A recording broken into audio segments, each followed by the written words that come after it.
शांति। आज 24 मई 2021 है और आज की मुरली में बाबा ने हमें पुनः मंत्र दिया है, मामेकम याद करो मन मना भव।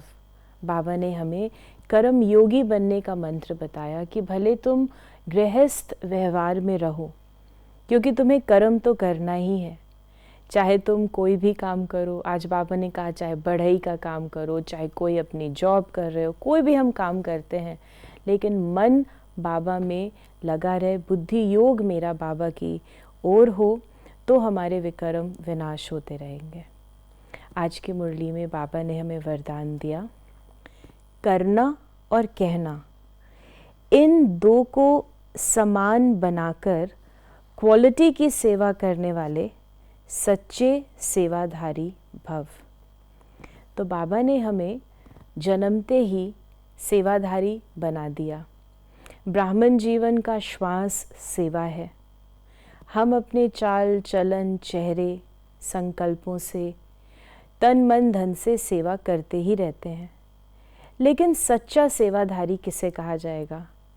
जो हम कहते हैं वो हमारे जीवन से दिखाई दे, जिसको धारणा कहा जाता है। फॉर एग्ज़ाम्पल, अगर हम सबको कहें कि आपको सुबह उठकर योग करना चाहिए, अमृत वेला उठना चाहिए, और हम खुद न उठते हों, तो हमने ये सेवा तो की कि परमात्मा की बताई हुई शिक्षा दूसरी आत्मा को सुनाई। लेकिन अगर वो आत्मा मुझे देखे कि मेरे अंदर वो धारणा नहीं है, तो उसके ऊपर वो प्रभाव नहीं पड़ेगा।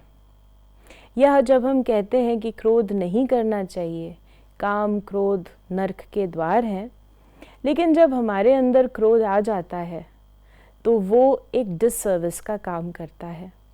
तो बाबा ने कहा कि सच्चा सेवाधारी वो होगा जो स्वयं के ऊपर अटेंशन रखता होगा, अपनी धारणाओं को मजबूत करें, पहले स्वयं में धारण करें और फिर अन्यों को बताएं। करना ज़्यादा और कहना कम, इसमें ही शक्ति होती है।